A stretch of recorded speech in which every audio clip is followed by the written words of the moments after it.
guys have done it again, introducing Coley AI. It's just as simple as you typing in something and the creation comes to life right before your eyes. And look, it's available to you right now. Click the link at the top line of the description box right now. This is the most amazing app ever. Try it now. Out for the greatest rapper. Let's get into it, because yesterday, where everybody was probably doing their middle of the day hustle and bustle, news came down that Atlanta artist Rich Homie Quan passed away. Now, right after that, 911 tapes came out, speculation. Boosie said that he OD'd. As of right now, I don't think there's an official cause of death, but people are starting to speculate. I'll be honest with you, man, this one kind of took me by surprise. I didn't expect to see, this man so young just dying like that. Even though he's had his issues in the past, you just don't expect that to happen. So, Yeah. Rich Homie Quan, man, dead at 34 years old. What was your initial thoughts? Crazy, because we were just talking about him probably less than a week ago. Were we? Yeah, you remember when Homeboy was on the stand talking about shooting up his Oh, dad's barbershop? right. We never put it out, but we talked about it. Right. We talked about their whole split and things like that. And then right up now he's dead. And like you said, a lot of stuff going on. He OD'd. He took one bad pill, this, that.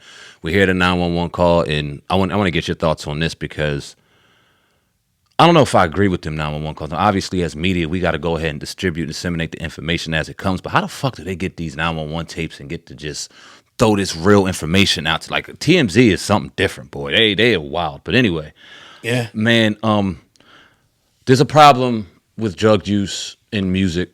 I don't want to just go ahead and point it just to hip hop. It's been synonymous with entertainment forever. But what it seems like in hip hop in particular is we're the only genre and brand of music that glamorizes it.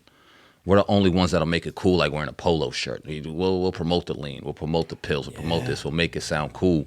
Yeah. And it's not. You know what I'm saying? Because it's taking out people at the drop of a dime. Whether he OD'd, whether he took an accidental pill, it's tragic regardless. So condolences to him. Condolences to his family. I know his dad is tore up right now. I think he just wrote something and dropped something on Instagram. So just a bad situation all around, bro. But what's your thoughts on TMZ?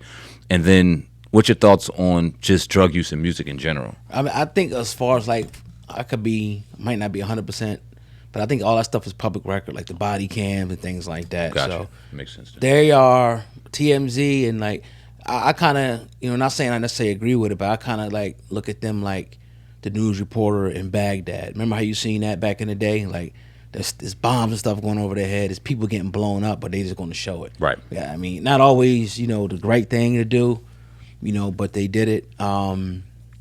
But as far as his death, it just shines the light on, like you said, the real drug epidemic that really never stopped in this country, and it's gotten even worse since fentanyl has been introduced into the scene, because this is something that's so much more potent than heroin or any other drug that people are taking in the street that is killing people. And it's to the point now people are getting their tolerances up, and they're starting to get used to that. They want that, but if you get too much of it, just like heroin or anything else, Right. You go to sleep and never wake up. Never which wake up. appears to probably have happened to him. We don't know 100%, but like you said, it's something that is glorified, and it's nothing new, because even you talk about your Texas guys and your Houston guys, and talking about that, and the lean and the syrup and all this stuff, and I get it. It's a way of life for some people, but the even deeper part is that it comes from a pain issue, because you see people all the time like, stop doing this, stop doing that. It ain't just that easy. It might seem like it's that easy, you know what I mean, but it ain't just that easy for some people. Some people just, it's going to take more. They may have to go to rehab. They might have to change their environment, whatever the case may be, because it's something that they're physically and psychologically addicted to. It's not like weed or something where you just put it down. You know what I mean? It's something that's, your body's going to be like wanting and craving that shit.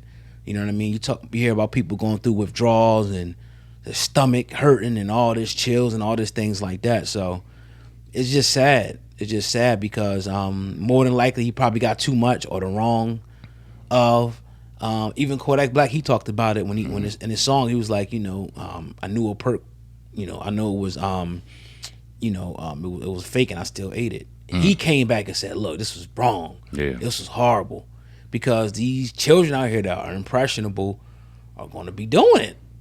And it's the culture, like in some areas, it's the culture of people to pop pills, to smoke, to drink, to sip lean, to take Xanax. That's the culture in some areas, and hip hop has glamorized it. Blood is on hip hop's hands as well. Not in one particular person, but a variety of artists that promoted it and glorified it for years. Facts. You talk about like how the coping mechanism, right? And Rich Homie Quan even spoke about it in various interviews. How because when he first came out, him and Young Thug were on fire. Oh yeah, these two were on fire. Yeah, right. And then for some reason they had a falling out, and Rich Homie Quan kind of disappeared, so to speak. And he spoke about it and how that kind of affected his mental, how being so high and then all of a sudden dropping so low. And this is how these young people, not even rappers, cope with shit. And it's this thing. And it's unfortunate that, and it goes to show you how much these industries and these entertainment industries don't give a damn about you. Because if they really cared about the human being, they would give you some type of different mechanism or try to get you some type of different help to cope with these different things that you're going on through your very young life in front of a public eye. But they, instead of doing that, will throw you to drugs. You can find any drug on the market. Any hip hop artist that has any type of fame can find any drug at their disposal. But they can't find any additional help. They can go call their man to grab some drugs, but they can't call somebody to talk to or help. It's just I don't know what else to say, man. It sucks. I don't think it's going to change, but it just kind of highlights the fact that the industries don't give a damn about these artists. They try to find ways to cope. I'm not giving excuses for all the people that do it, because some people just do it because they foolish. Some people do it because they in pain. You know what I mean? And unfortunately, we'll never know why Rich Homie Quan did what he did, or hopefully we find out more on exactly what happened. But if it happened to be an overdose, I don't know if we'll ever know why. But yeah, but thinking about people that go through trauma all their life, pain all their life, heartache, emotional distress, and they find that one thing that makes them feel happy, whether it's 30 minutes, 45 minutes, whatever. They're going to run to it. They're going to run to it. You know what I mean? Whether it be alcohol, marijuana, whatever's going to change your mood. And marijuana is not addictive, you know what I mean? But it's just sad, man. But there's also personal accountability too. Yeah, of course. You know what I mean? Because we're not just sitting up here just blaming, straight up hip hop, but they have a part in it. Because at the end of the day, you got to be strong-willed enough not to put something in your body that could potentially kill you. Right. We got to speak about that aspect. But I feel bad for the young brother, man, because we know he was struggling. Yeah. And then you hear the 911 call and you see that his girlfriend found him. It's just a sad situation, man. I hate to bring this up, but I got to, because you heard the 911 call. I heard the 911 call. What's up with that 911 dispatcher? It's always like that, but they're like the dumbest people in the world. I don't get it. We'll just say, go. Like, they so calm. It's just like, I don't know. And so stupid it seems like sometimes. I don't want to be biased against people who don't live in this country, but I was on the phone with the electric company earlier. I was on the phone for 45 minutes. I had this woman who obviously wasn't from this country, could not understand her, ended up banging on me. Right. Call back. Right. Wait another 30 minutes. Talk to a brother from America. I get my situation resolved in 10 minutes. Yeah.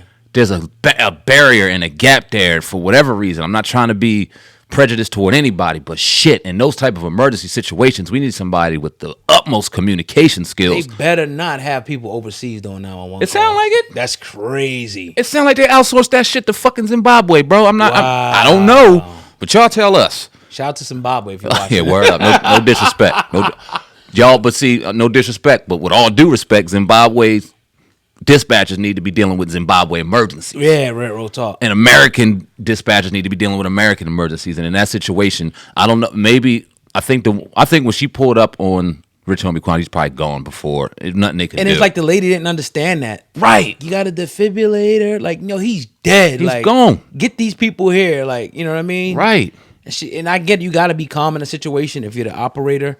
But come on, what was that? Right. That was horrible. It was horrible. Yeah, man. Sad situation. Yeah.